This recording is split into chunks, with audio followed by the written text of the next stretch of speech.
Allied People's Movement APM back to All Progressives Congress APC, a party that gave me the opportunity to represent the good people of Abeokuta North, Obafemi Owode, Odeda Federal Constituency. All appreciation your leadership, please accept the assurances of my highest regards. Faithfully, Honorable Mukaila O. Kazim.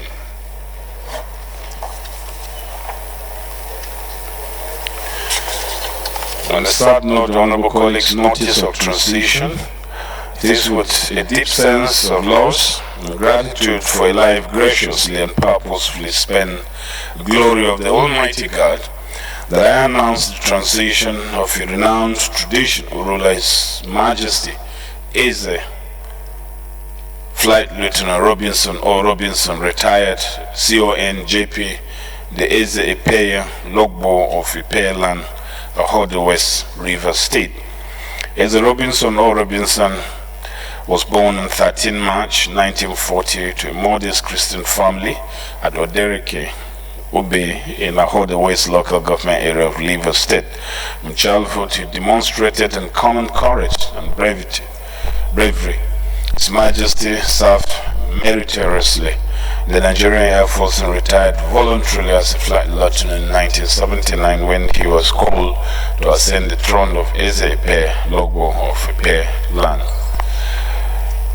Mr. Speaker, distinguished colleagues, His Majesty Eze Robinson O. Robinson JP was a courageous, vocal disciplinarian par excellence. His Majesty will be fondly remembered for his courage, tenacity, compassion, wisdom, as a bridge builder and consummate traditional ruler. He developed uncommon healthy relationships with his colleagues, the various state governors and past presidents during his time, and fostered unparalleled progress in the Ipeya Land, River State, and the country at large. He has held various positions in the traditional circle and contributed immensely in fostering peace, development, growth, nationally and internationally. His reign was peaceful and progressive. May the soul of His Majesty Eze Flight Lieutenant Robinson O. Robinson, CON JP, rest in perfect peace under the bosom of our Lord. The King is translated. Long live the King. So, honorable colleagues, may we therefore observe a minute silence as our custom is for the late King.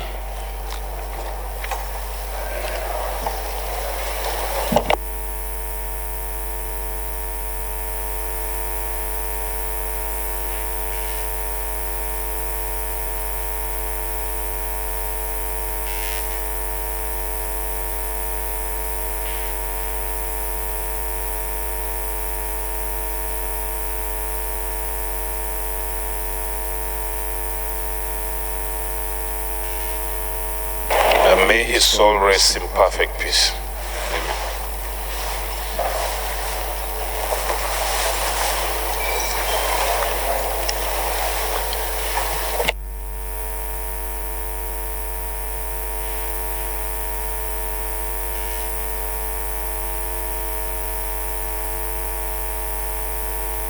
Any member who has a petition to present to the House may please rise to do so.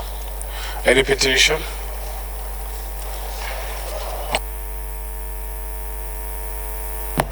No petition. Pardon?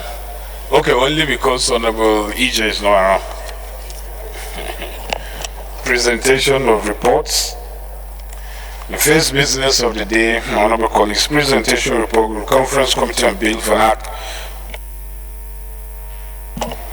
to repeal the National Commission for Refugees Act, Chapter N2 Laws of the Federation, Chapter N21 Laws of the Federation of Nigeria 2004, and enact the National Commission for Refugees, Migrants, and Internally Displaced Persons and for related matters, standing in the name of Honorable Aminu Jaji. Honorable Jaji is now invited to present the report. Chairman, Rules and Business. Appears is now here. Speaker, honorable colleagues, I rise to ask that we step down this item in view of the absence of the sponsor. Item stepped down by leave of the House. Second business of the day is presentation report of the Conference Committee on a bill for an act to establish the National Roads Fund for the purpose of financing routine and periodic maintenance of national roads and for related matters, standing in the name of Honorable Toby Okechukwu. Honorable Okechukwu is invited to present the report. Thank you, Mr. Speaker, honorable colleagues. My name is Toby Okechukwu. I represent an area of Wajiriba Federal Constituency from Enugu State. Mr. Speaker, honorable colleagues, I do plead that the House do receive the report of the Conference Committee on a bill for an act to establish the National Roads Fund for the purpose of financing routine and periodic maintenance of national roads and for other related matters. I do ask. Any second, Deputy Minority Whip. Thank you, Mr. Speaker. I'm Binte Bello, representing Kaltungo Shango. I rise to second the move that we consider the report of the Conference Committee. I so second. Those in favor of the motion say aye. Those against it say nay. Ayes have it. Honorable Toby, please proceed and lay the report. Third business of the day, honorable colleagues, presentation of report of Committee on Agricultural Production and Services, a bill for an act to prohibit the killing and exportation of donkeys or its carcasses or derivatives out of Nigeria, given their depletion in numbers and the threat of extinction and other aesthetic, ecological, historical, recreational, and scientific values to the Nigerian nation and its people in order to preserve them for use, particularly in transportation and for related matters. Standing in the name of Honorable Mohammed Tahir Munguno, honorable members who recall the bill was referred to the committee on Tuesday, 13th November 2018. Honorable Munguno is now invited to present the report. Honorable Speaker, honorable members, my name is Mohammed Tahir Munguno. I represent Martin Munguno, Ganzai Federal Constituency of Borno State. I hereby move that the House do receive the report of the Committee on Agricultural Production and Services on a bill for an act to prohibit the killing and exploitation of donkeys or its carcasses or derivatives out of Nigeria, given their deflation in numbers, the threat of extinction, and other aesthetic, ecological, historical, recreational, and scientific values to the Nigerian nation and its people in order to preserve them for use, particularly in transportation and for related matters. I so move. Second, Honorable KJF. Thank you, Mr. Speaker. Okay, Jeff. I represent the good people of Buruku, my dear colleagues. I'm from Benue State. I rise to second the motion as ably moved by Honorable M.T. Munguno. I so second.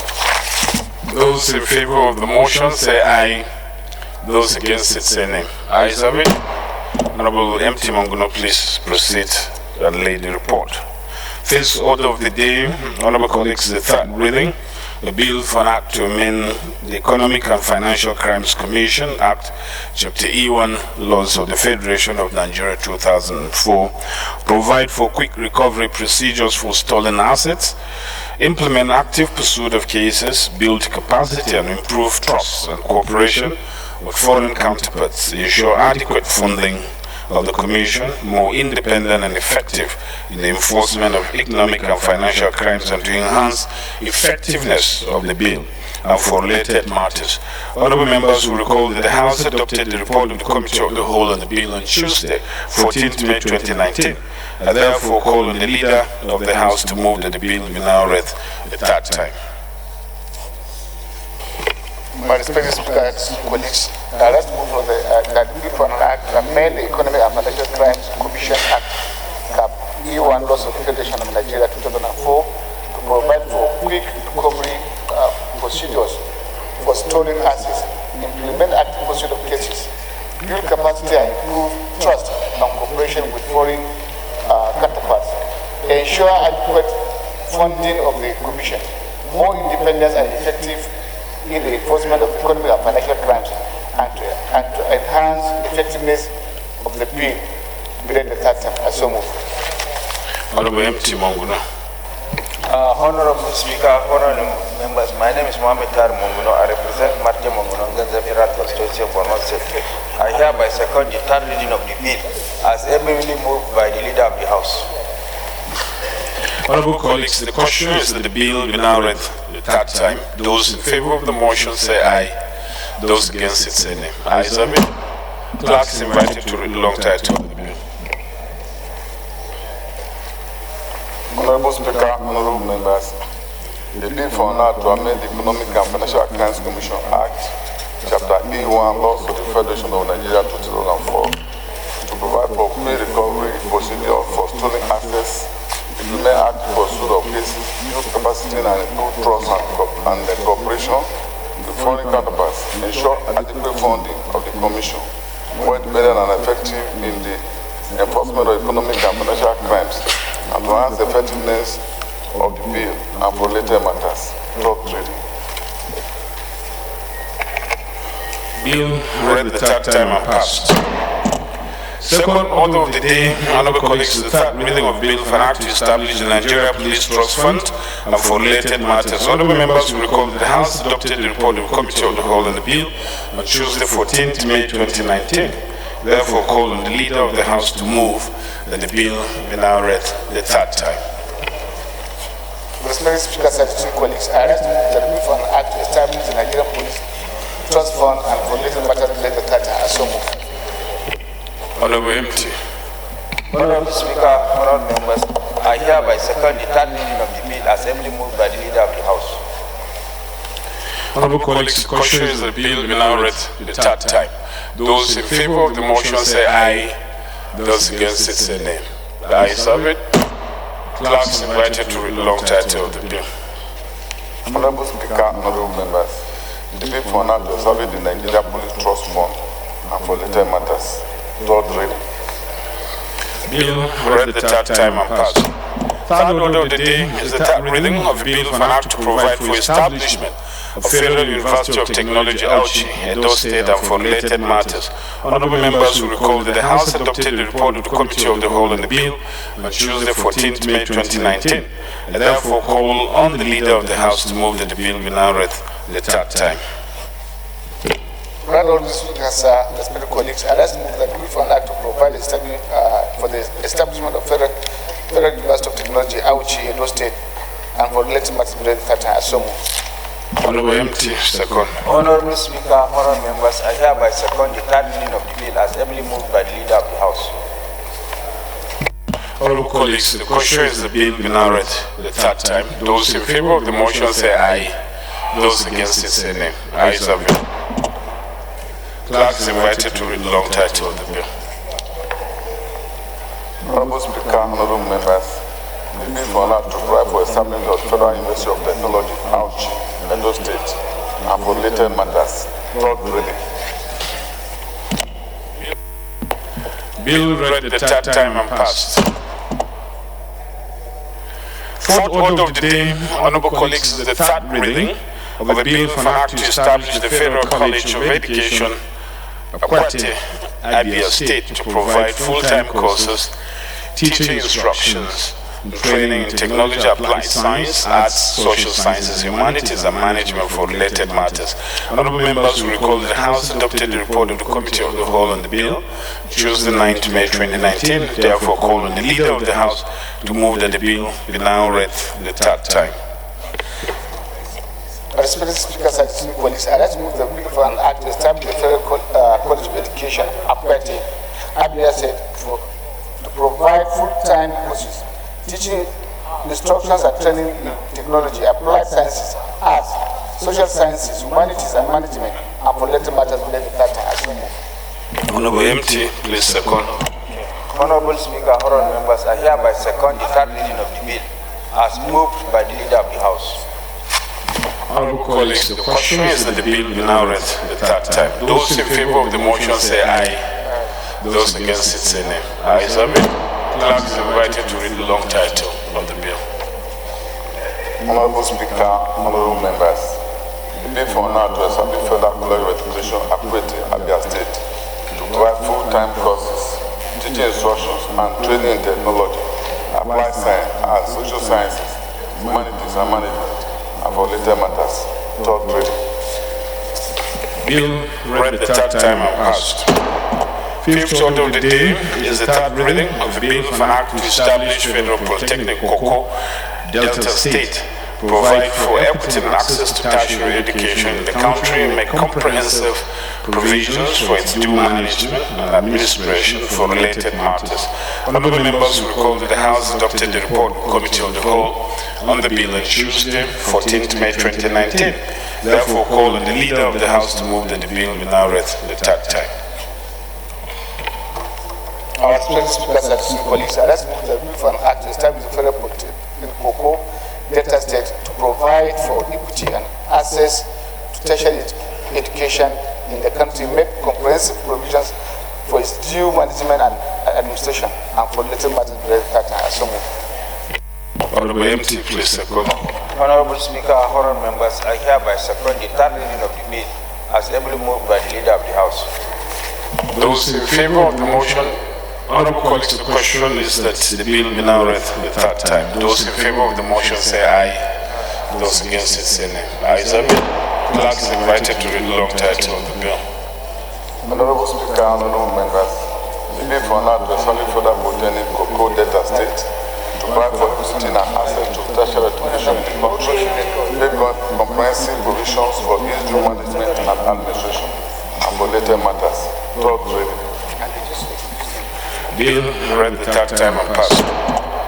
Sixth order of the day is commencement of debate on general principles of bill for an act to repeal the National Board for Technical Education Act and enact the National Commission for Technical, Vocational and Entrepreneurial Education as a body corporate to advise the federal government on all aspects of technical, vocational and entrepreneurial education which fall outside the scope of universities, and for related matters standing in the name of the House Leader. Honorable members will recall that the bill was transmitted from the Senate seeking concurrence of the House, read the first time on Wednesday, 8 May 2019. And I invite the Leader to move that the bill be now read a second time. Respected speakers and colleagues, I ask that the bill for an act to repeal the National Board for Technical Education Act and enact the National Commission for Technical, Vocational and Entrepreneurial Education as a body corporate to advise the federal government on all aspects of technical, vocational and entrepreneurial education which fall outside the scope of universities, and for those matters related to the same matter as so moved. Honorable MT, please second. Honorable Speaker, honorable members, I hereby second reading of the bill as ably moved by the Leader of the House. Leader, please lead the debate. Mr. Speaker, sir, respected colleagues, this is a very straightforward bill. It's about enacted. As the moment we have the National Board of Technical Education, which started the responsibility of accrediting all courses in polytechnics in the fields of engineering, business administration, humanities. But there are some other courses that are not within their own purview, and they are also responsible for supervising quality of education. Some courses that fall within the technical education lines. Mr. Speaker, this very same organization is responsible responsibility of accrediting courses in techniques and then polytechnics. But there are some courses that are deemed to be offered in the university, more especially in the areas of commercial aspect, which at the end of the day, the diplomas that are being offered and other advanced diplomas don't fall within the purview of the university by the schedule of the university. This has made people to suffer much in the past, and to date, people are suffering. They go to university out of good insight of what is supposed to be, obtain courses, or get admission, read courses. Only at the end of the day, when they go out, they can be gainfully employed. This has affected the productivity in the country. This bill is attempting to now bring out all other courses that are outside the purview of what the university commission stipulates for them to do, to allow the National Board for Commission for College for Technical Education to supervise and accredit the courses. Mr. Speaker, respected colleagues, like I said, it's basic course bill. I want to believe that if passed, it will do a lot of good to the country. It will enhance our educational quality and bring it to into a very streamlining almost all courses and then assuring direction. Thank you very much, sir. This is my own submission. Any more contribution to the straightforward bill? Otherwise, for the question is the bill be now read second time. Those in favor of the motion say aye. Those against it say nay. Ayes have it. Clerk is invited to read the long title of the bill.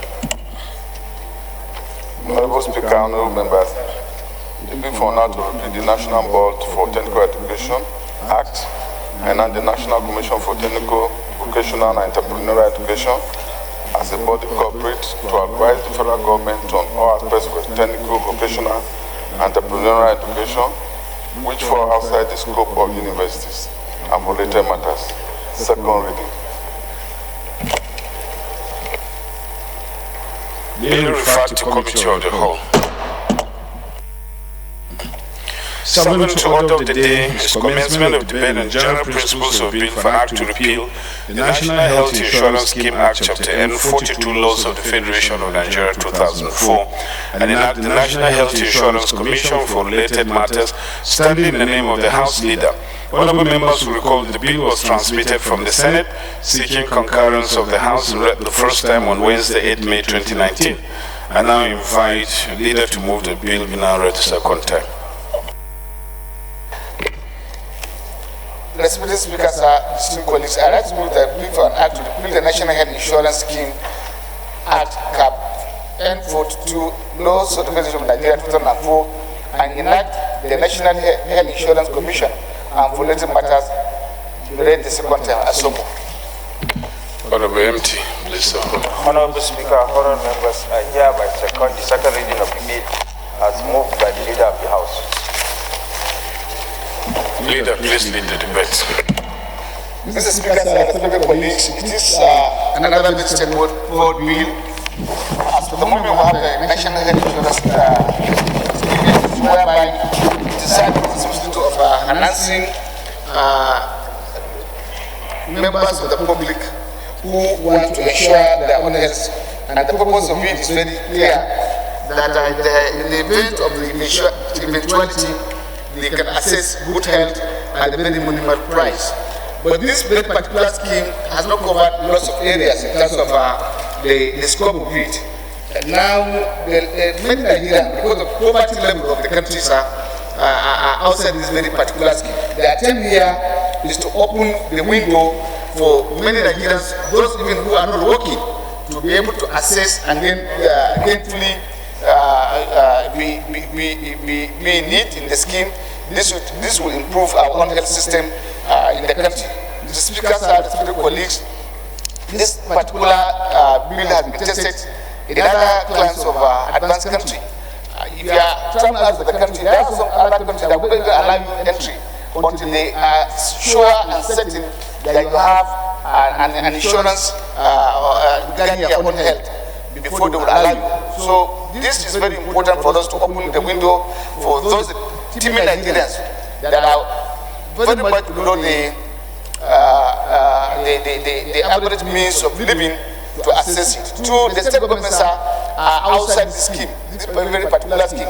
This particular scheme will now, if this bill is open, it will also open the window to accommodate the state governments in this particular scheme. In effect, it will increase the earning and then the turnover of the scheme. And Mr. Speaker and fellow colleagues, I urge you to support this bill so that our timid populace can also enjoy an constraint. Thank you very much, sir. Any contributor to the debate on the bill? So I'll put the question.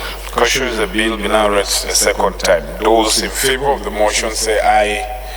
Those against it say nay. Ayes have it. Clerk is invited to read the long title of the bill.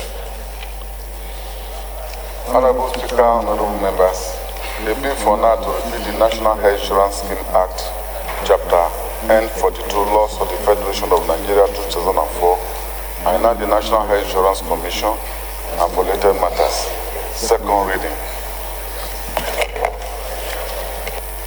bill referred to the Committee of the Whole. Eighth order of the day, honorable colleagues, commencement of the bill and general principles of bill for act to repeal the Federal Capital Territory Abuja Area Courts Act 2010 and enact the Federal Capital Territory Abuja Area Courts Bill to, among other things, expand the jurisdiction of the area courts to entertain both civil and criminal matters and for related matters, standing in the name of Honorable Gyan Estefanus Dong. Honorable members will recall the bill was read the first time on Tuesday, 6 November 2018. I now invite Honorable Dung to move that the bill be now read the second time. Mr. Speaker, honorable colleagues, Honorable Heidi Young stepped out. He was here this morning, got an urgent call, so he asked me to withdraw the bill of standing down. I therefore apply that the bill be stepped down. Item stepped down by leave of the House. Honorable colleagues, we move to consideration of reports. First on the list, the ninth order of the day, which is consideration of a report of the Committee on Financial Crimes Bill for Act to repeal the Money Laundering Prohibition Act 2011 and enact the Money Laundering Prevention and Prohibition Bill and for related matters. Honorable members will recall the report was laid on Tuesday, April 30, 2019. I now invite Honorable Kayode Oladele to move for the consideration of the report. Thank you, Mr. Speaker. I am Kayode Oladele, and I represent Iwa North and Imekwa from Federal Constituency.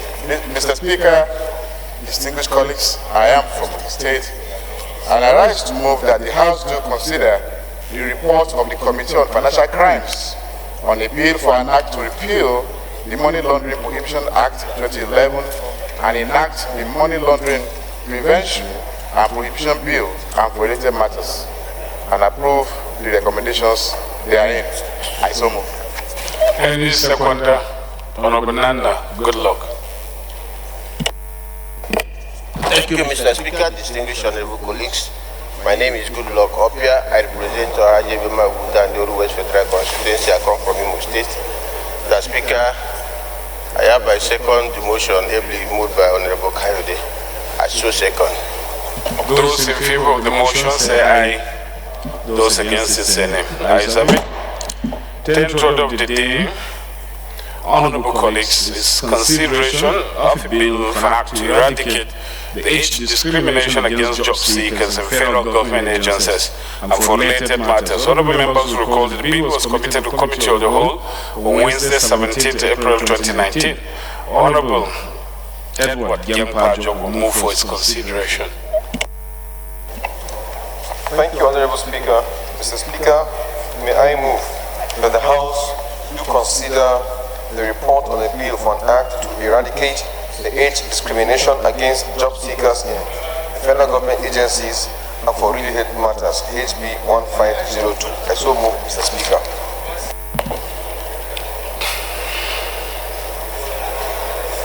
Any seconder? Honorable Sam Onibu. Thank you, Mr. Speaker. I'm Honorable Sam Onibu. I represent the good people of Great Ikwano, Mahano South Federal Constituency. I rise to second the motion moved by Honorable Majo. I so second. Thank you. Those in favor of the motion say aye. Those against it say nay. Ayes have it. 11th order of the day, honorable colleagues, consideration report of the Committee on Pensions. The bill for act to establish the Defense Intelligence Agency Pensions Board to handle pension matters for civil personnel of the agency and for civilian personnel of the agency and for related matters. Honorable members will recall that the bill was laid on Tuesday, 14th May 2019. Hassan Adamu Shekaro will move for the consideration of the bill. Thank you, Mr. Speaker, honorable colleagues. My name is Honorable Hassan Adamu Shekaro, representing Birningwari, Giwa Federal Constituency. I am from Kaduna State. Mr. Speaker, may I move that the House do consider the report of the Committee on Pensions on a bill for an act to establish the Defense Intelligence Agency Pension Board to handle pension matters for civilian personnel of the agency and for related matters therein, and approve the recommendation therein. I so move, Mr. Speaker. Second, Honorable Frederick Abedi. Thank you, Honorable Speaker, honorable colleagues. Agbedi Yejemina Frederick is my name. I represent Sabama Grima Federal Constituency. Zonkeme, I am from Bayelsa State. Mr. Speaker, honorable colleagues, I rise to second the motion that my chairman pensions wishes to lay the report. I say second. Those in favor, those in favor of the motion that the chairman pensions lays the report, say aye. Those against it, say nay. Ayes have it. Honorable Frederick. Leader, move that will resolve into committee of the whole in order to consider the report. Our respected speakers and esteemed colleagues, I like to move that the House will resolve to the committee of the whole to consider the report. I so move. Honorable MT. Honorable Speaker, honorable members, I hereby second the motion that the House do resolve to the committee of the whole to consider the report. Those in favor of the motion say aye. Those against it say nay. Ayes have it. House do resolve into committee of the whole in order to consider the reports.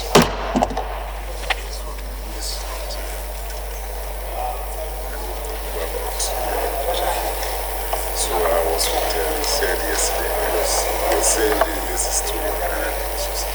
No, it's not too long.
Honorable colleagues, the first report to be considered.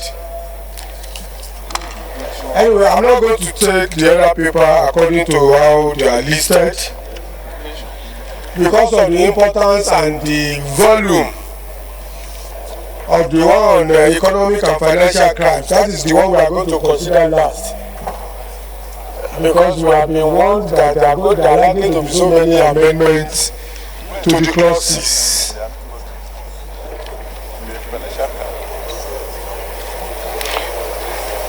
So the first report to be considered is that of House Committee. Anyway, that bill is sponsored by the Chairman House Committee on Rules and Business, and it's an act to prohibit age discrimination against job seekers in federal government agencies and stroke eradication. I now call on chairman and business to speak to the report. It was actually stepped down yesterday.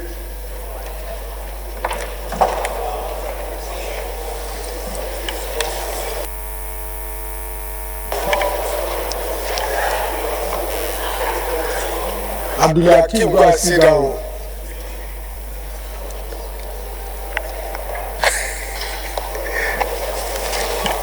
Chairman, sir, I think I'm waiting for clean copies of the reports because they are circulating the other one on pensions.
Honorable Pajok.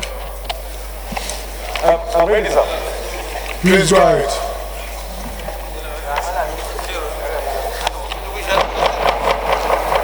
Mr. Chairman, this report is for a bill to prohibit age discrimination against job seekers. Honorable colleagues, please let's listen in silence to this bill. It's an important bill and it was stepped down yesterday. It is about age discrimination in the employment of federal government of Nigeria and it's important. And one time or the other in the past we have always been touched when we have situations where our youth cannot be employed because of the fact that they have attained a particular age. And in fact, a particular reference was made yesterday in the recent recruitment that is going on in the custom and exercise, that those who have HND and B first bachelor and above 30 should not bother to apply. And those with SSC and OND certificates and above 25 are advised not to apply.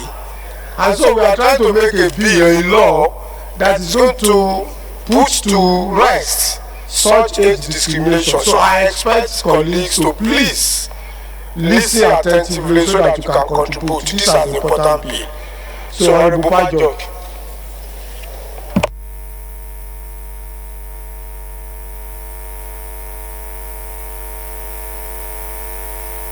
Thank you, Mr. Chairman. Mr. Chairman, like you mentioned, this bill was deferred yesterday to today because we had commenced the consideration of the report on this bill. The bill is for an act to prohibit age discrimination against job seekers in federal government agencies. The bill in the main seeks to eradicate age discrimination against those who are seeking employment in federal government agencies so as to lift the age barrier standing against qualified youths from being gainfully employed in federal government agencies on the basis of their age. yesterday some concerns were raised on the initial clause which was contained in the bill, where we had said that there will be a maximum age limit of 45 years. But in view of some of the observations that were raised yesterday, we will be considering this bill afresh, and will delete the 45 years age ceiling and make the employment subject to the person not being above the retirement age in the civil service. Also, this bill exempts that's the provisions that have to do with security agencies, including the armed forces and other paramilitary agencies. The reason is very, very clear. Some of the establishments in the armed forces and the security and in other paramilitary agencies like the customs, immigrations, prisons, fire service, and other similar agencies like the civil defense, there are requirements for some rigorous physical exercise. And it is known that those who are above a certain age may not be able to cope with the demands, with the rigorous physical demands that that will entail. So some agencies were aware, like in the security agency, they will say if you are above, for instance, 27 years, you need not even apply. That means you are not recruitable. That is covered by this law. They are exempted from this law. So we do think that in view of the fact that there are able Nigerian youths who would have graduated from university, even let's say at 25 years, who would have applying, reapplying, and continuous application, but due to no fault of theirs, maybe due to some of the few or limited vacancies in some establishments, may not be employed for even upwards of 6, 7, 8 years. We think that it will be unfair to deny them of the right of being employed only on the ground that because they have kept on applying for work, but they will be denied the opportunity of contributing their own quota to national development. So that is the bill that we are considering, and we urge members to please positively to consider. Thank you, sir. Thank you, Chairman. The report has 5 clauses, so let's go ahead and consider the clauses. Clause 1, Bashir Babale.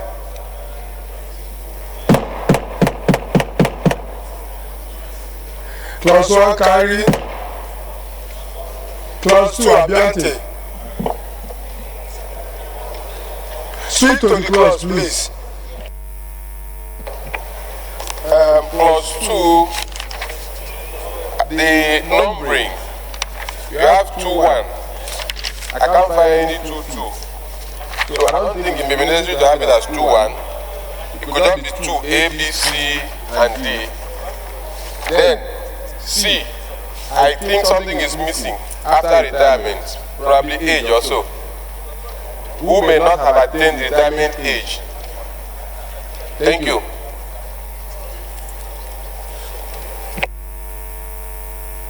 Honorable Pajok, go to first is correcting the correcting the outlining. If you have 2-1, which is correct, the 1 is not supposed to be there, it's supposed to be 2, then you have ABC. Again, he's saying that in C, prohibit all federal government agencies from disqualifying persons that meet the educational requirements and who may not have attained the retirement age. Is age actually missing?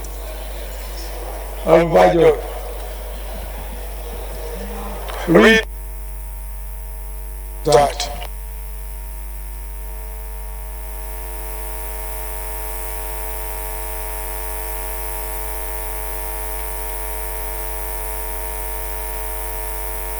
Thank you, Honorable Abiante. That is just an oversight. So it's retirement age. Clause 2, carry it. No, Chinda, on clause 2. Yes, sir. Yes, sir. Mr. Chairman, honorable colleagues, 2D. 2D reads, enable all qualified federal government job seekers get employment into the agencies of the government of their country. I don't know whether this law applies to any other country outside Nigeria. Honorable Bajok. So I think it is the Peter's devil. The correct one should be enable all qualified federal government job seekers get employment into agencies of government. No, he's right. So there's no need for delete of their country. So clause 2D, enable all qualified federal government job seekers get employment in the agency of the government. So we delete of their country. So clause 2 carried. Obaga.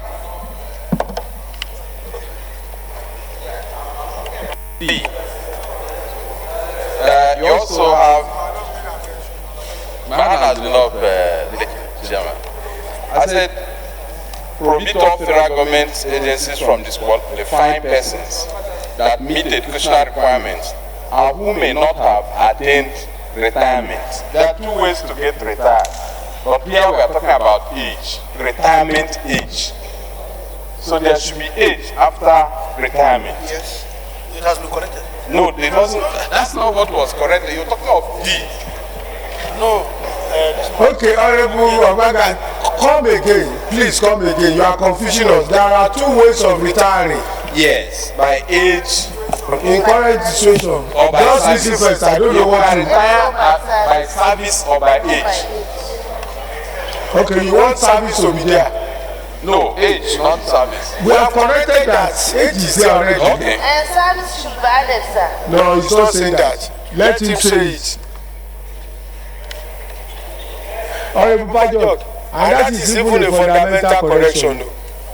That you will retire through 2 ways. Is either by service or by age. And it's correct. So you look at that clause again, read the clause again, and see how to couch it so that the word service can be incorporated.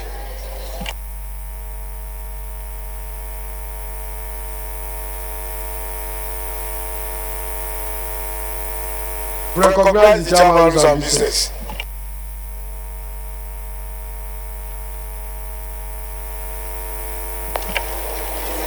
We are talking about 2C.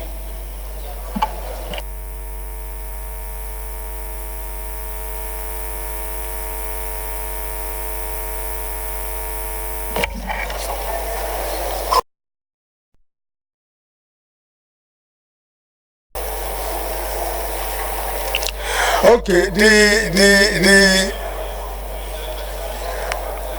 we are for the opinion that the earlier provision is even correct. That instead of putting service and age there, retirement means you can retire by age of service. We shouldn't have even put age there in the first instance. I refer to you now. You didn't. I said I asked read.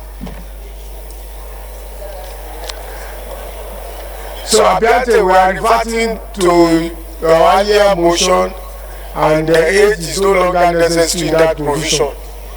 So we will carry 2 as we will carry 2 with the exception of their country. Apparently no comment. The original clause is correct.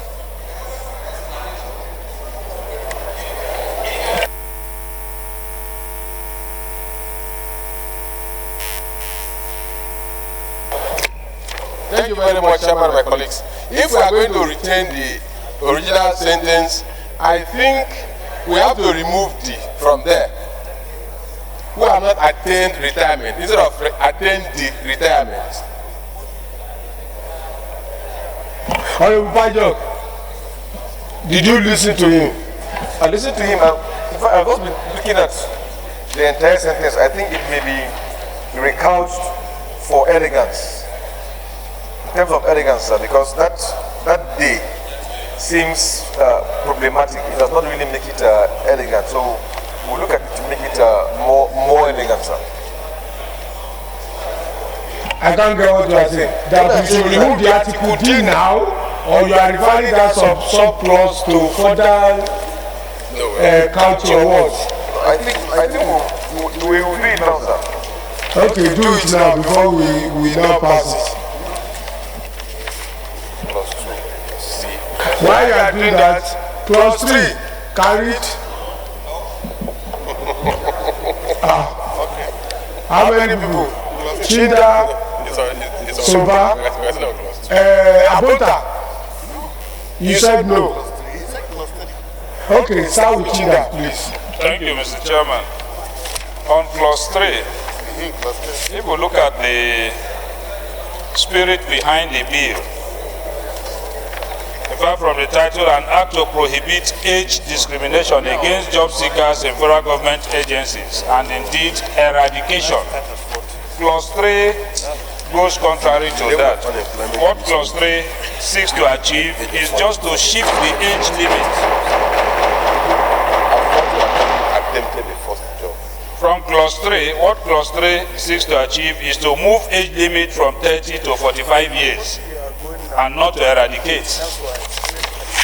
And so the bill cannot be a prohibition against age discrimination. It could be an amendment. So I think we should completely delete the age limit and leave it at no citizen of the Federal Republic of Nigeria shall be deprived of employment into any of the agencies of the federal government on grounds of age. And then delete. And so you delete 3233. Yes, sir. And 34. Or we amend them to fall in line. Don't say or you will amend them. Just let us know your own opinion so that we can subject it to the ruler of the house. Okay, Soba.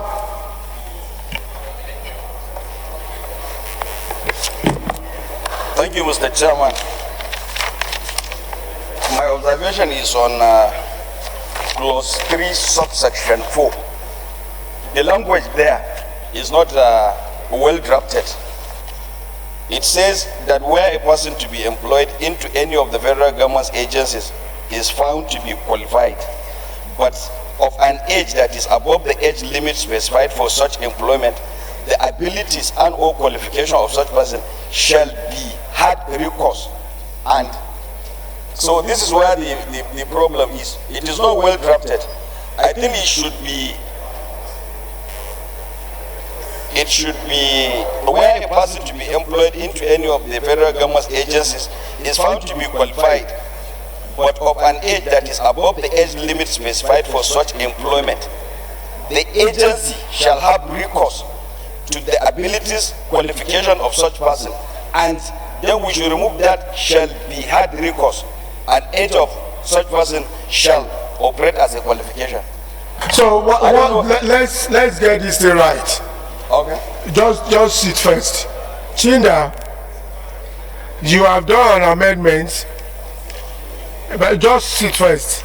I want to get clarification.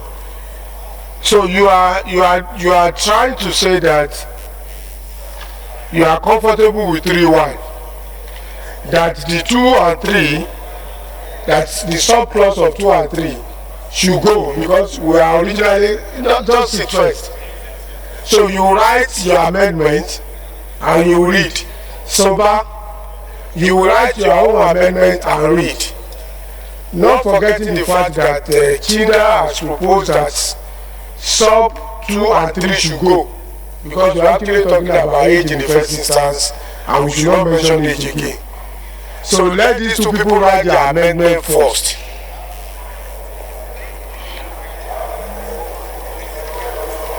On which clause?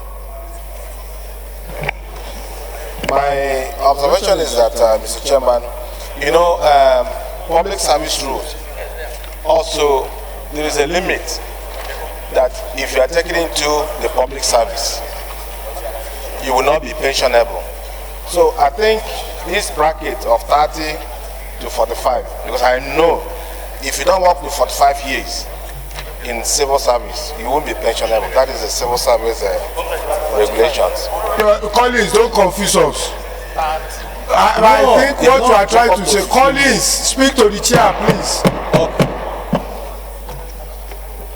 What you are trying to say is that if you work in the civil service and you spend 10 years and you leave, you can only begin to collect your pension when you reach the age of 45. That is the rule.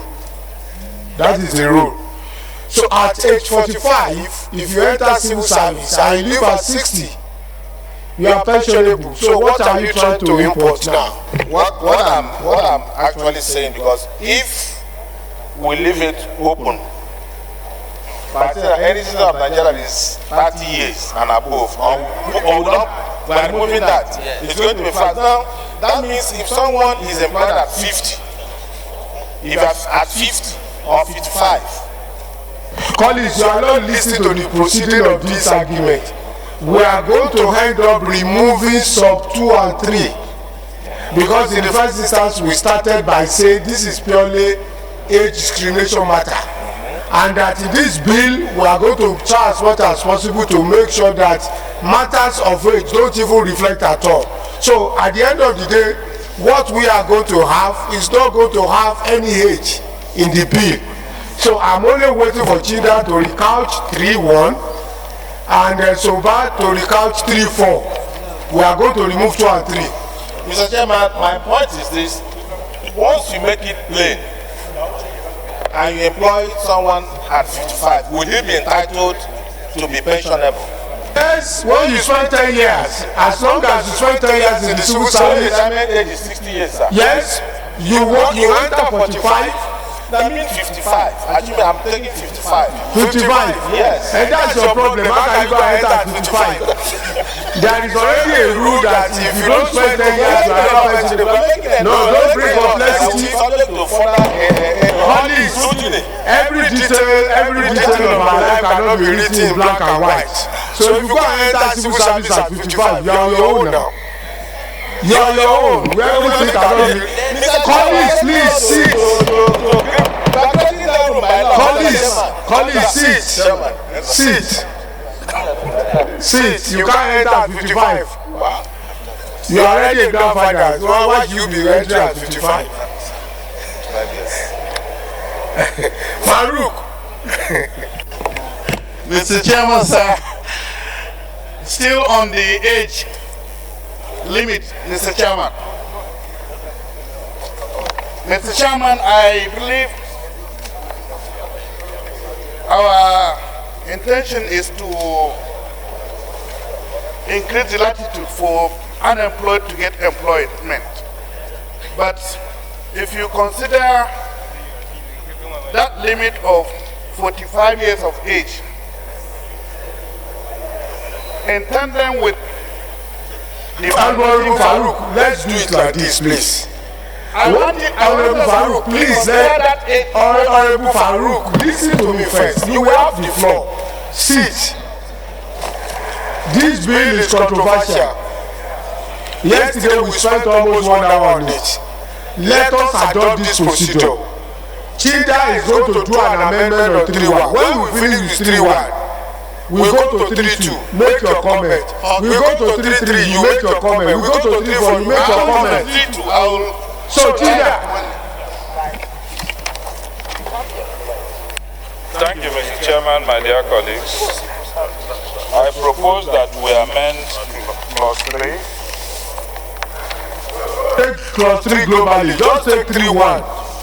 That we amend clause 3-1 to read thus: that no citizen of the Federal Republic of Nigeria shall be deprived of employment into any of the agencies of the federal government on grounds of age, and delete that he or she is above 30 years of age. Government, that's okay. Any second for 3 Asa Saleh.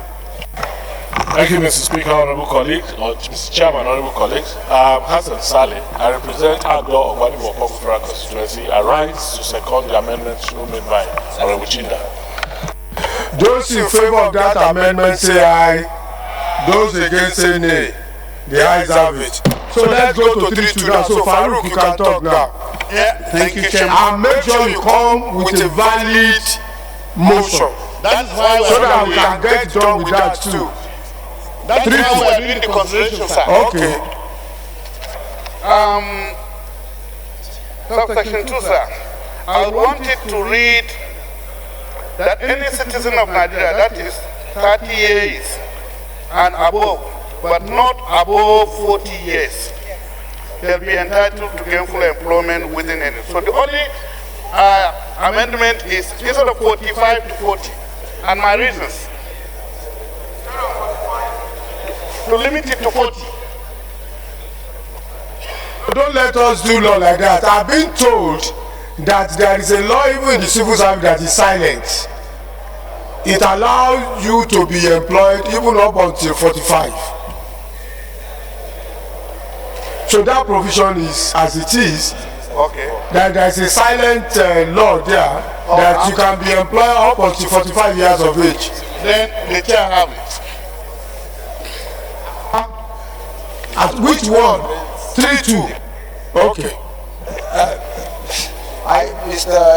Chairman, I only rise because my learned friend here is locked up.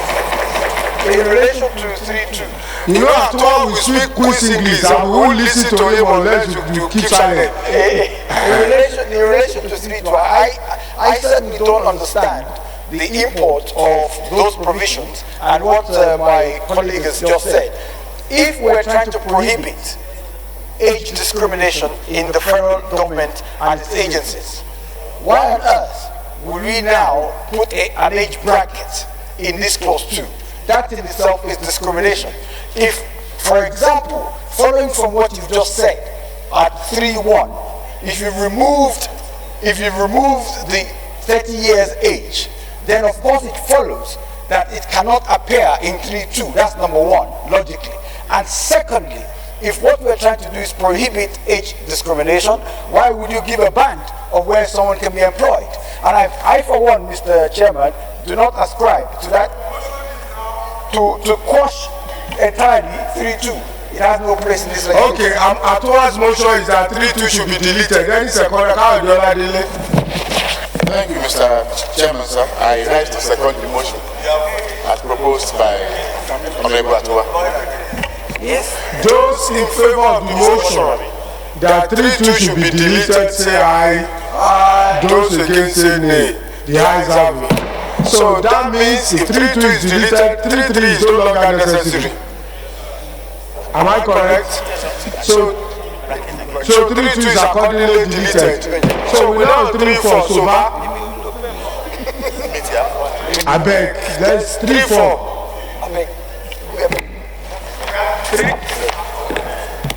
Mr. Chairman, 3-4. I've seen one. 3-3 is referring to 3-2. Read it. 3-3 is referring to 3-2. So once 3-2 is no longer there, what is the essence of 3-3? So far 3-4. 3-4 to read that where a person to be employed into any of the federal government agency is found to be qualified. Honorable Soba, let them listen to you so that whoever is going to second we know whatever is seconding. Exactly. Thank you, Mr. Chairman. So clause 3-4 to read that where a person to be employed into any of the federal government's agency is found to be qualified but of an age that is above the age limit specified for such employment, the agency shall have recourse to the abilities and or qualification of such person, and the age shall not operate as disqualification. Any seconder?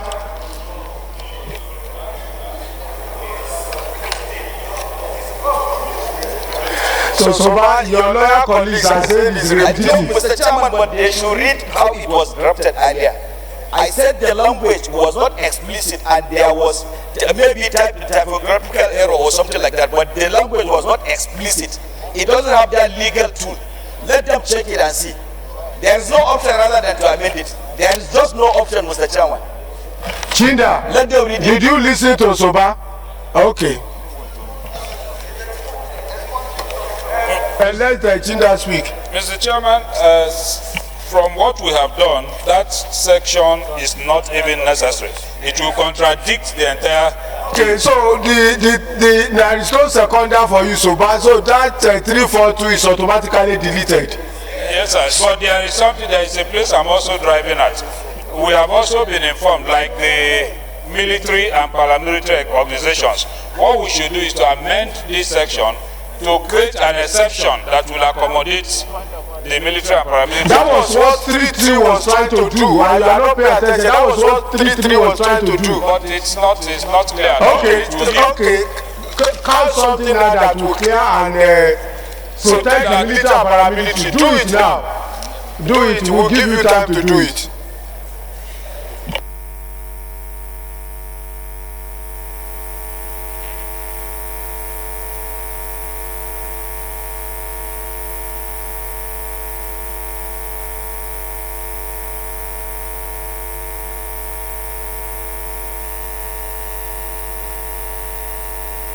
While Chinda is trying to take care of military and paramilitary, and in conjunction with Tajok himself, I know the 33 was trying to do that before. Yes, sir.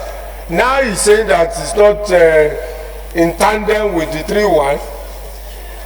Well, we'll listen to him, but sir, I was trying to come back to 2C, which you directed me.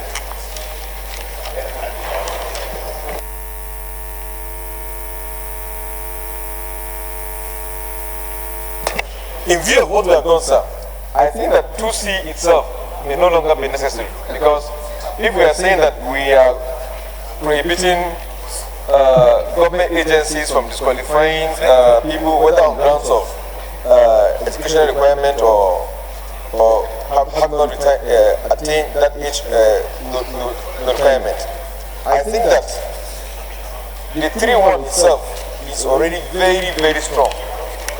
Because 3-1, the way it is now, is saying no citizen of the federal government of Nigeria shall be deprived of employment into any of the agencies of the government on grounds of age.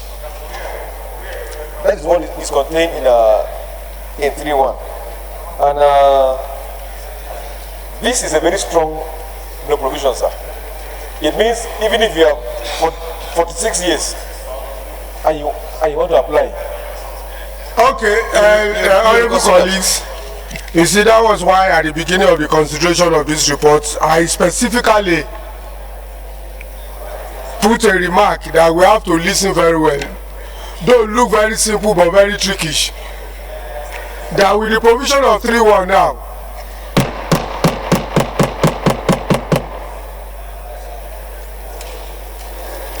that with the provision of 3-1, Honorable Pajok is of the opinion that even 2C is no longer necessary, because 3-1 is now so strong that it has taken care of the 2C.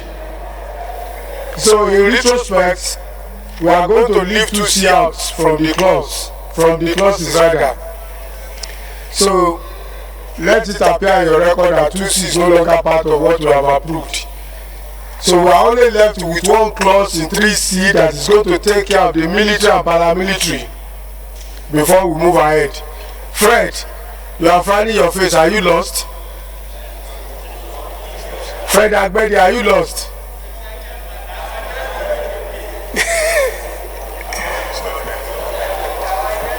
Osai, you don't have a point. You have just come in now. You just throw in now.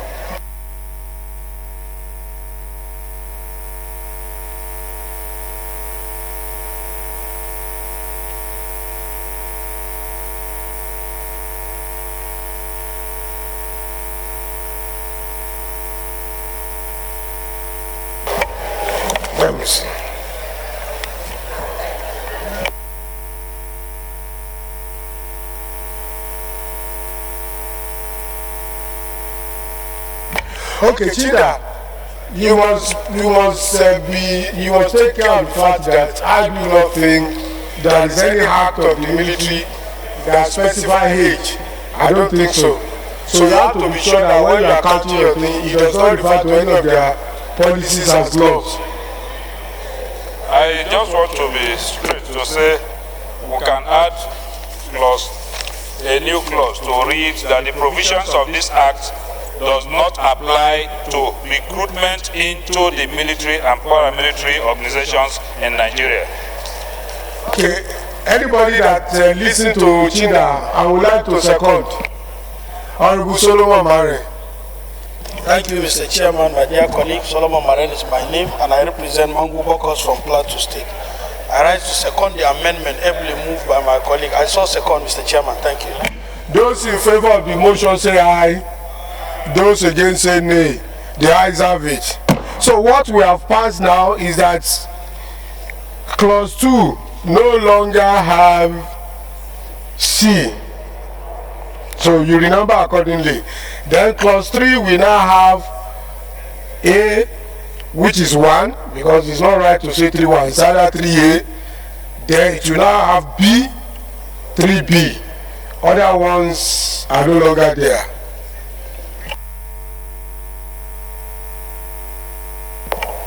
Clause 4 carried, clause 5 carried. Amendment, sir. To what? Federal amendment, sir. To which one? Okay. I want you to which one? It's general, sir. No, don't say general first. Clause 4 carried, clause 5 carried. Explanatory memorandum is in long title of the bill. So Benson, general one. Thank you very much, Mr. Chairman.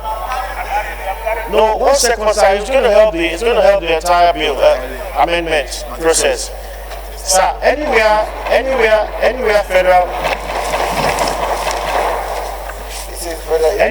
federal agency applies, sir, appears, same should be replaced with MDA, ministry, department, and agencies.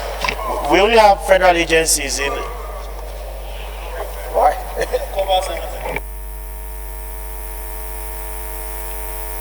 The next report to be considered is that of pension on a bill for an act to establish the Defense Intelligence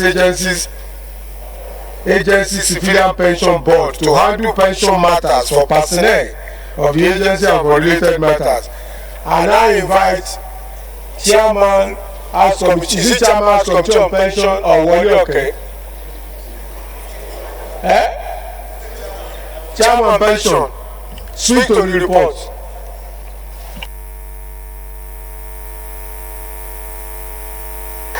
Thank you, Mr. Chairman, honorable colleagues. This is a very straight bill to establish the pension board of Defense Intelligence Agency. Mr. Chairman, honorable colleagues, you recall that with the exemptions of the security agencies under contributory pensions, different security agencies are managing their pensions. We have already done that of the NIA, we have done that of the DSS, military also have already got their board. So now we are trying to legalize the board of the Defense Intelligence Agency Pension Board. So it's just similar with that of the military, with that of the NIA, and it has 15 clauses. The reason why we specify civilian, because Defense Intelligence Agency have component of both civilian and military personnel. But for military personnel under the agency, when they retire, they process their pension under the military pension board. While the civilian, this board will be in charge for those who are civilian personnel in the agency. So it's very straightforward. It's just something that we have done for other sister organizations, and that's why we are soliciting that this board should be put in place so that at least there will be transparency and accountability in the management of pensions of the agencies. That is my submission. Thank you, Chairman House Committee on Pensions. The report has 15 clauses, so we now go ahead to consider the clauses. Clause 1, Clause 2, Clause 3, Clause 4, Clause 5, Clause 6, Clause 7, Clause 8, Collins, Collins, which one? You are carrying your phone. Class 9, 10, class 11, class 12, class 13, class 14, class 15. Schedule, explanatory memorandum, long title of the bill. Honorable Ezewa Alpha by the minimum wage. Long title of the bill.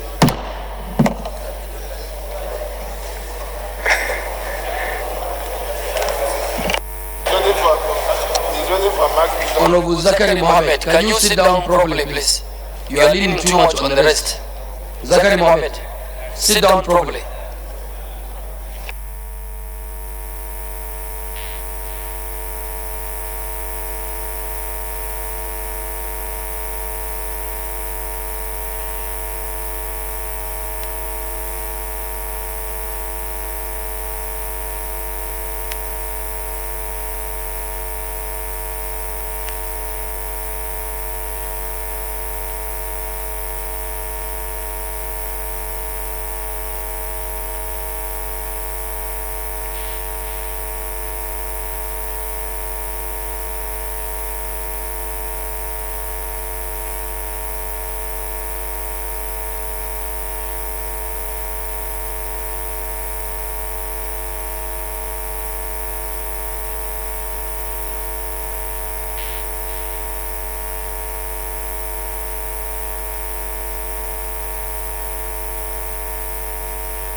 Honorable Osai, are you sure on your seat? Are you on your seat, please? Osai, you resume your seat. Resume your seat.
Mr. Chairman.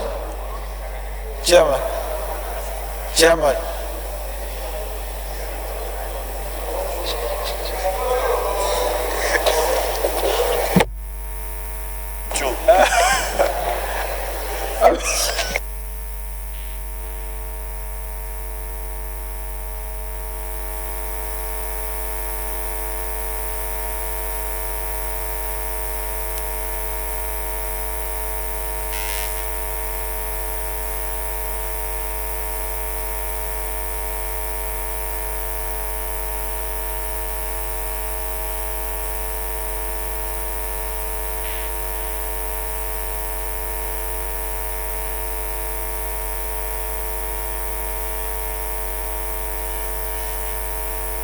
Honorable colleagues, the report that we are about to consider was distributed yesterday to members. So, if you don't have a copy, follow us in spirit. No, this no cannot hold water. If you don't have a copy, follow us in spirit. The report was distributed yesterday. So, it's on a bill for an act. It's out of the House Committee of Financial Crimes, and on a bill for an act to repeal the Money Laundering Prohibition Act 2011 as amended, and enact the Money Laundering Prevention and Prohibition Act to provide for measures for the prevention and prohibition of money laundering in Nigeria and for other related matters. House Bill 390 and 410. And I invite the Chairman of the House Committee of Financial Crimes to speak to the report. And that's why I said it at the beginning that the report was distributed yesterday. Don't worry. Thank you, Mr. Chairman. Actually, the report was distributed to members when the consideration was slated. Okay. Thank you, Mr. Chairman. The House Committee met on 13th July 2017 and conducted a debate on the general principles of the bill and assigned him. And during that public hearing, Mr. Chairman, a lot of stakeholders attended and contributed. We had the Ministry of Justice, the Nigerian Law Reform Commission, the Institute of Advanced Legal Studies, the FCC, Nigerian Law School, DSS, ICPC, and other agencies were all in attendance. And Mr. Chairman, a rule that says that if a report has been distributed once, it has to be distributed all over again. You have the floor, Honorable Nigbo. No, you have the floor. Give me a rule that says the report was distributed 1 week ago, it was distributed yesterday. So give me a rule that you must be given at all costs when you are not there yesterday. You are only indicting yourself.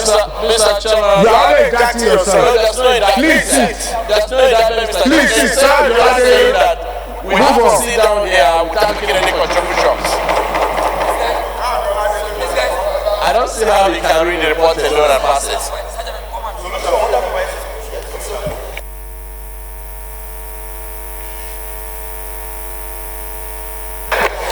thank you,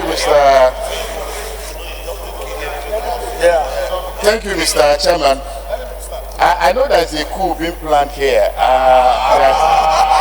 They want to kill every clause because of that.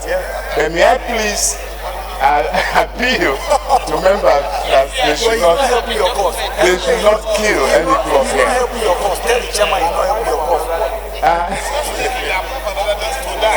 Mr. Chairman, Mr. Chairman, even, let me just quickly say this, Mr. Chairman, even if I apply that this matter be stepped down to tomorrow, there is a general way we do these things. Once they distribute copies in the previous sitting, members should not expect that for every sitting, new copies should be sent to them. Because other papers are usually sent to us ahead of time. So we know what is contained in the other paper for the following day. And I know that we started these considerations since last week. We did it yesterday, and it's a very voluminous document. You have been recognized to speak to the report. You don't rule. Speak to the report. Thank you, Mr. Chairman. The objective of the bill, which is an executive bill as well as a private member bill sponsored by the chairman of the Rules and Business, Honorable Pajok, is to provide for an effective and comprehensive legal and institutional framework for the prevention, prohibition, detection, prosecution and punishment of money laundering and other related offences in Nigeria. Nigeria has continued to address identified legal deficiencies in the anti-money laundering and combating of financing of terrorism legal regime to ensure that a hitch-free admission into the Financial Action Task Force. Mr. Chairman, we had the committee public hearing, and all the stakeholders agreed that the current Money Laundering Act as it were is not comprehensive enough, and that apart from that, the numbering was not properly done. Therefore, there was a need to expand the scope of the offences of money laundering, and also to create the Special Control Unit against money laundering, which today is just a unit of the EFCC. We want to ensure that it has legal status, because the status of the Special Control Units against money laundering had been a challenge in court, because it's just a creation of an instrument of the Minister of Commerce, Trade and Commerce. Therefore, the purpose of this is to expand the Money Laundering Act, to expand the offences that create and constitute money laundering, and also to create an agency known as Special Control Unit against money laundering. Mr. Speaker, Mr. Chairman, I want to appeal to members to please exercise patience and to assist us in ensuring the passage of this bill. Thank you.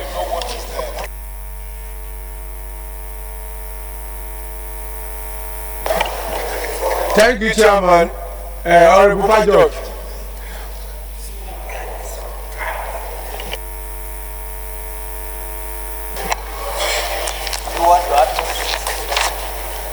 Well, sir, I may not have anything useful to add because I have a lot to say in the process of considering the report, because these bills have already been consolidated. So my amendments have already been taken care of. Therefore, I would propose that we go ahead in the clause by clause the consideration, sir. Thank you. The clerk has assured me that in another 10 minutes we will have like 5 to 10 copies. So we're going to tarry a while and see if we can have like 5 to 10 copies.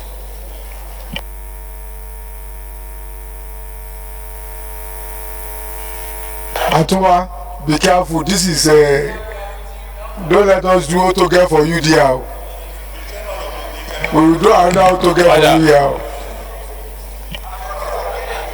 ROT, go back to your seat, please.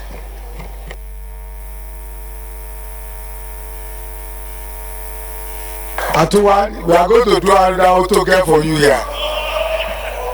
Mr. Chairman, in the spirit of autogame, please sit down. Sit.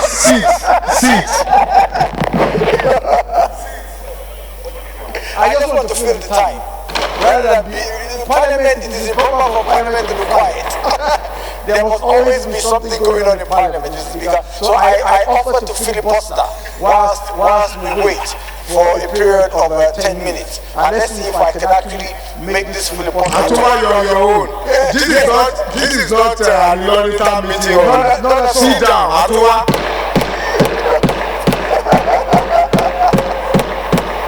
Order. Point of order, sir. Atuma. Point of order. A point of order. Sergeant at arms, please take him out. Point of order. You see? Sergeant at arms, take Atuma out. Where are the sergeant at arms? Come and take Atuma out. That's your wahala now.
Just now, let me tell you the genesis of why this one is still retained today.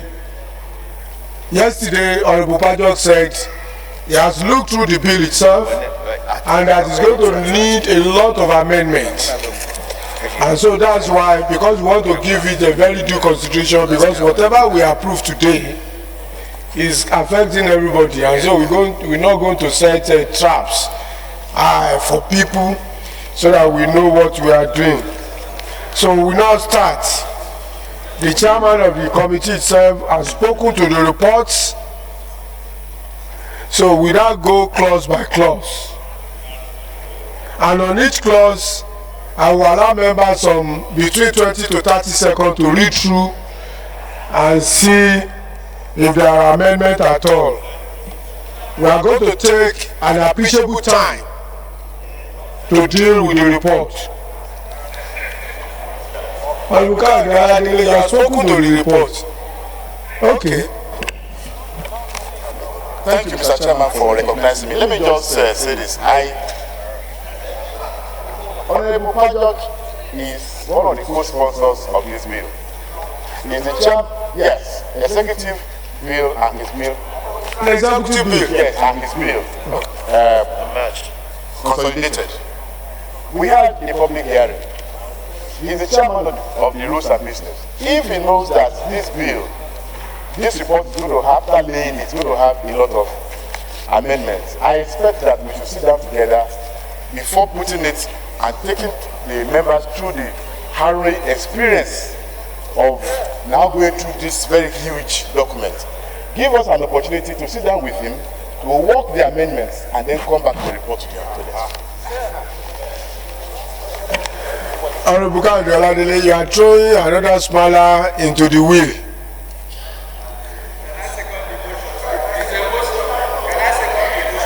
Honorable Pajok. Honorable Pajok. No, he's looking for the report too. He's the one that is monitoring this report production at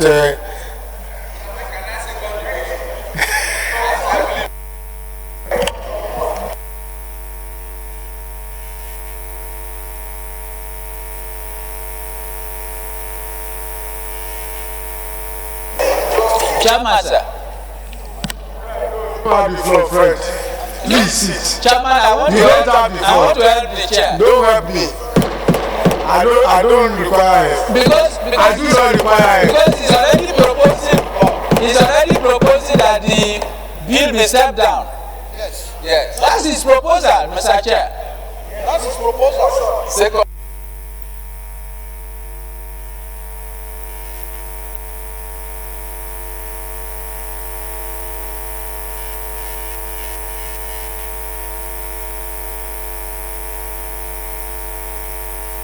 I can see the elders empty and I want to listen to you. Then I will listen to your side too. Mr. Chairman, I have listened attentively to the application made by Honorable Kayode Oladele. But I want to say that at this point in time, since they have not done the needful before, the committee is functus officio. And Honorable Kayode Oladele himself is functus officio because this report is now before the floor of the House for consideration clause by clause. They should have done that with Honorable Pajok before we begin consideration of the report. As it is now, they are focused on future. They cannot, in the middle of the consideration, seek to arrest the consideration of the report. This is something that they should have done. So his application is belated and should not be considered. I agree with you, MT. That's why I didn't make any ruling. Once a report is laid, it is out of the committee's jurisdiction. So that's why I didn't make a comment. I only want the man who says he wants to make amendment and others too. And the beauty of it is while we are waiting, even you share the report, begin to look at the clauses. Please. So Pajok, you have been holding us to ransom here. Yeah?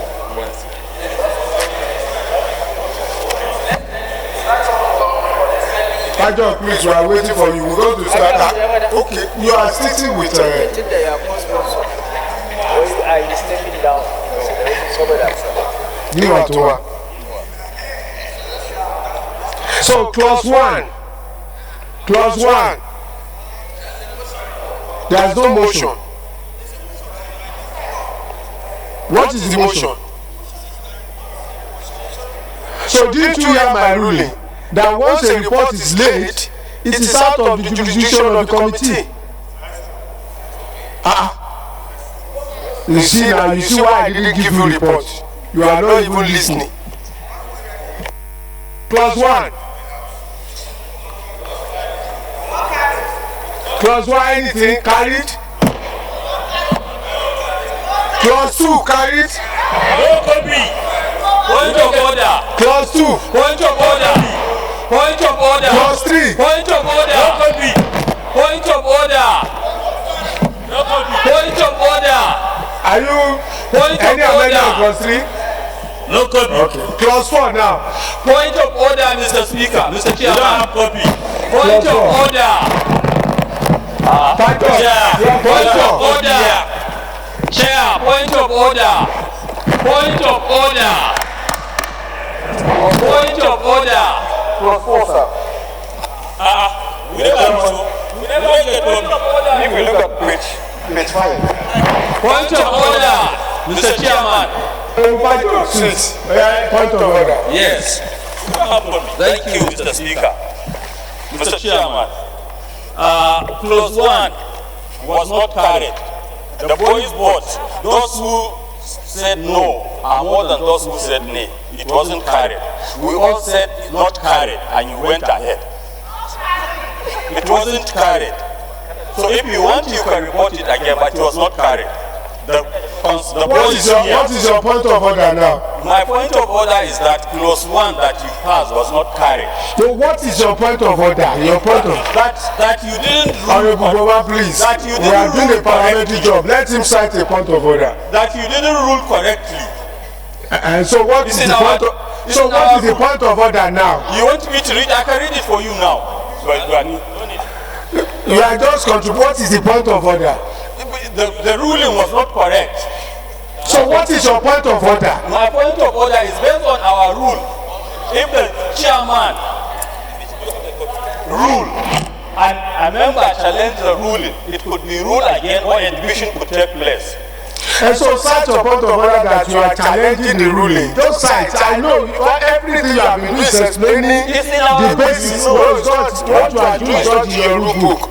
Cite point of order. Somebody mentioned it, but I won't mention it to you. So cite your point of order. I'll read it for you now.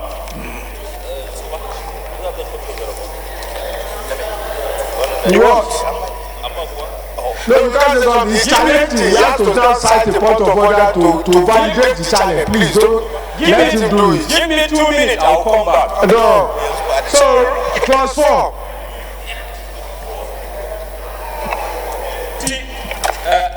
Mr. Chair. Sir, on clause 4. Me, I don't have copy. I'm proposing an amendment to clause 4, subclause 3 to delete the entirety of subclause 3, which is to be found on page 5 of the bill. You have copy.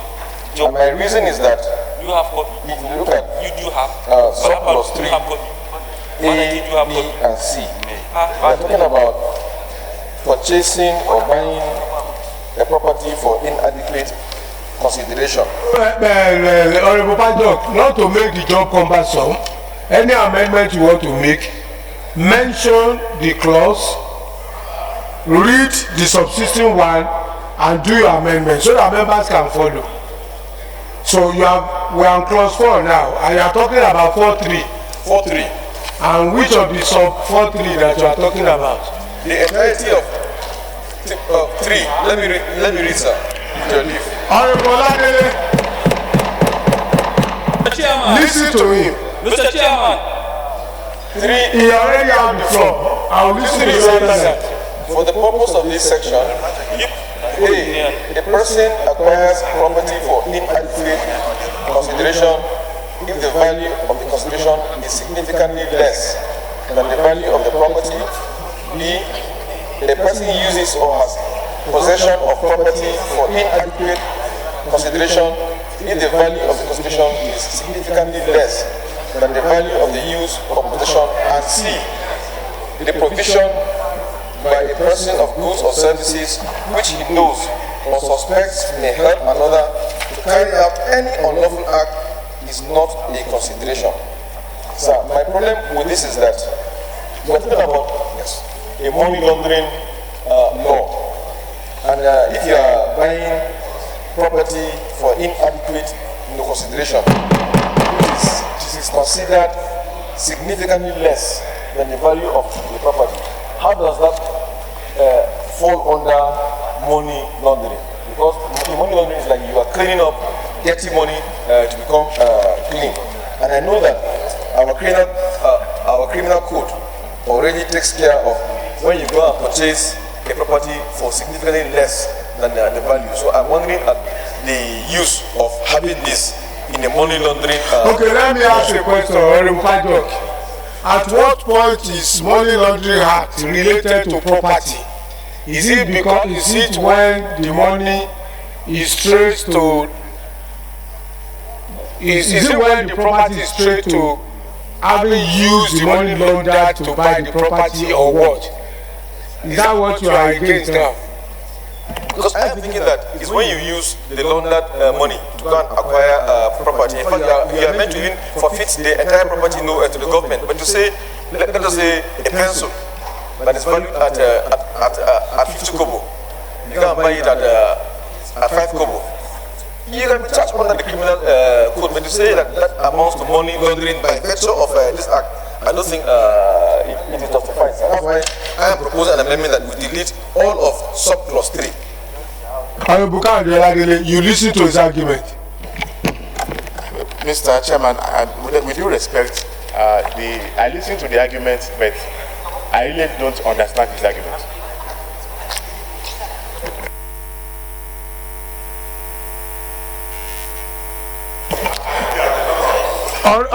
Honorable colleagues, I don't know why we must be very careful.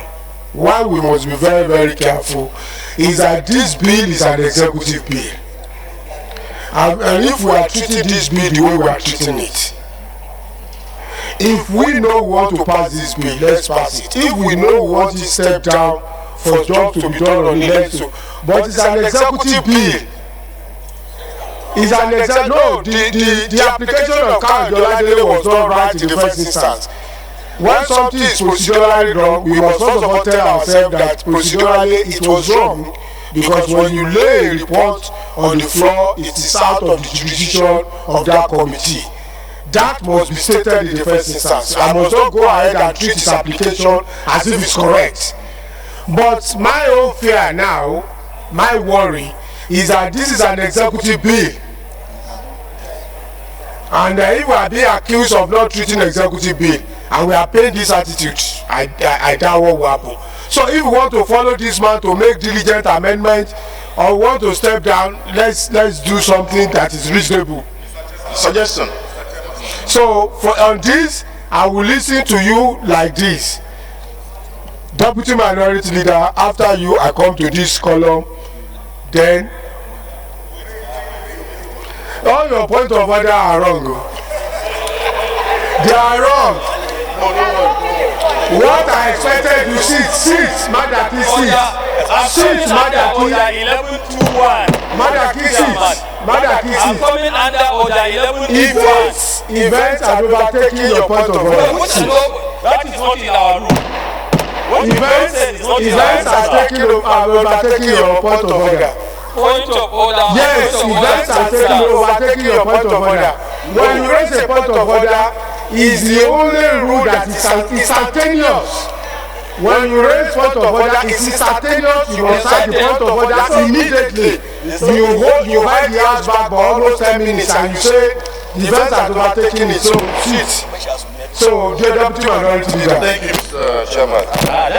The controversy being generated from this bill and the fact that you said it's an executive bill and we're we're treating it anyhow. We're not treating it anyhow. I think the best thing, my own suggestion, is to go with the chairman. We should step it down. Give us one day. Okay, I'm suggesting. I'm suggesting that we step it down. Let everybody know that we're going to consider this report tomorrow. And let us go home and study it. So everybody will come up with their amendments or whatever they feel, so that we can pass it tomorrow. Because the way we're going, it's not going to fly. It's not going to fly for so many reasons. So, Honorable Osai. Thank you, Mr. Chairman. Flowing from the direction of already adduced reasons why probably this bill has to step down. When you check clause 18 of the bill, which is in complete conflict with the Constitution, and I've looked at it, I have checked many of the clauses which are not agreeable with other laws, one. I also not agree with the grand norm. And it requires due diligence to look at this bill. Yeah, executive bill, quite all right. Executive does not make law. But in our Nigerian Constitution, which is a grand law, grand norm, executive do extend some executive bill. That's the privilege they have in terms of the relationship between the executive institution and the legislative institution. Also, it doesn't take priority of the people we represent. The people we represent must be carried along in making laws. And in making laws... Honorable Osai, you are treating what I said. You have made your point. You have done with your point. Let's listen to it. Can I conclude? In conclusion, I tend to flow completely and adopt the submission of the deputy minority leader. Mr. Chairman, while I fully understand the need for expediency and to consider this bill in time, let me address your concern about the procedure. Since the committee is functus officio of that bill, you are quite right, it cannot be sent back to the committee. However, I am fortified in my view in supporting the application to reconsider this report at a later date by saying in application of Order 1, Rule 1.2, which says that where there is an anomaly, there is nothing specifically provided in our rules for it. You as Mr. Chairman and we as this House can regulate that procedure by adopting a resolution. Yes, adopt the resolution that this matter should be reconsidered after further amendment. Thank you. But that is what we are trying to do now, to give the power back to the House and throw the bill back to the House. So MS, that's the final thing on this. Thank you, Mr. Chairman. You see, you keep on referring that it's an executive bill, but it has been consolidated, which means it has been diluted. And it is this dilution that has brought a lot of this confusion here. And sir, even yesterday there was a conviction using the old one now. And this is a very serious issue that, and is the one that many people will easily be caught. Somebody was caught with $19.8 thousand, and by today he is already convicted. So please, these are things that will affect a lot of people individually. I go by the deputy minority also, that we should look at it carefully so that at the end of it all, whatever has gone through the bill is the best for our population. That is the point I'm just trying to make. Thank you very much. Because of the concern of members, and it was the same reason, or they were the same reasons adduced yesterday for stepping down. That's why, if you look at your votes and procedure of yesterday, these same reasons were adduced. And we even begged them that specifically we should just bring like 1 or 2 reports so that we can adequately attend to this. So once again, I will now implore the committee. We are giving you the assignment all over again. Both the committee on financial crimes and rules and business, and whoever that feels has some spare time to join them, and you bring this report back tomorrow. But rules and business, only this report tomorrow, only. And possibly if you can do it the way you do it, no motion. We are bringing it back tomorrow. And by bringing it back tomorrow, please, for those of you who collected copies today, don't come and say we have not collected copies. What we will try to do tomorrow is to make additional copies, so that those who do not have today can have tomorrow. So thank you very much. Honorable Madaki, yes. When you are challenging the rule of the presiding officer, the safest method is to call for division, which is a straightforward thing. I'm challenging your rule. Then you call for division. That's the order. That's what I did. You didn't call for division. I expect you to call for division, but you didn't call for division because that is the only one you can find in our rule. You challenge the ruling of the presiding officer, then you call for division. Although I was not going to allow you to call for division. Thank you very much. Who is their leader? Move that we revert back to the house.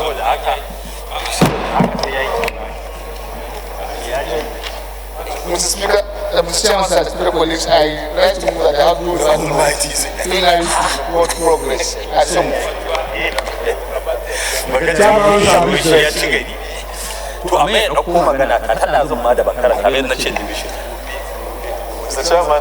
I rise to second the motion. I should revert back to plenary. I so second. House hereby reverts back to plenary to report progress.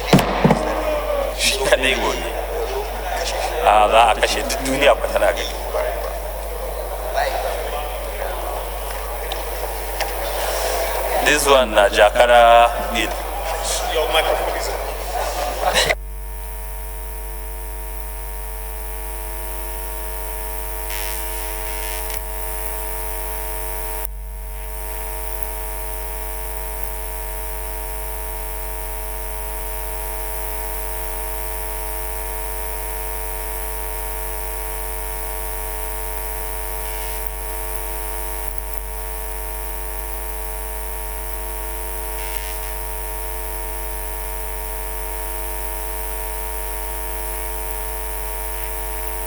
Honorable colleagues, the House in the Committee of the Whole considered the report of the Committee on Financial Crimes on a bill for now to repeal the Money Laundering Prohibition Act 2011 and enact the Money Laundering Prevention and Prohibition Bill and related matters and defer consideration of the bill. The House in the Committee of the Whole considered the report on the bill for an act to eradicate the age discrimination against job seekers in the federal government agencies and for related matters, approved clause 1, approved clause 2 as amended, approved clause 3 as amended, approved clause 4, 5, the explanatory memorandum and the long title of the bill. The House in the Committee of the Whole considered the report of the Committee on Pensions on the bill for an act to establish the Defence Intelligence Agency Pension Board to handle pension matters for civilian personnel of the agency and for related matters, and approved clauses 1 to 15, the schedule, the explanatory memorandum, and the long title of the bill. Leader.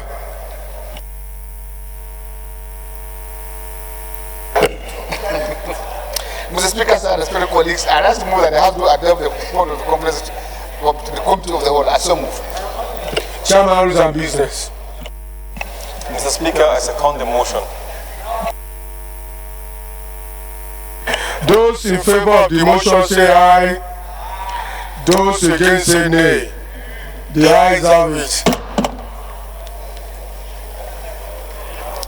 Please, this is an appeal. Once again, let me almost remind you that for those of us who collected copies of this financial crimes report today, so please bring those reports tomorrow.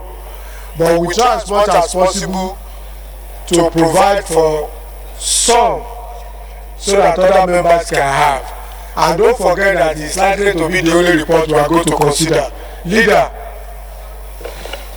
Mr. Speaker, sir, respected colleagues, I ask to move that the House adjourned to tomorrow, Thursday, 16 May, 11 a.m. I so move. Chairman, Rules and Business. Honorable Speaker, I second the motion for adjournment. I so second. The House stands adjourned till tomorrow, Thursday, 16th of May 2019, 11 a.m.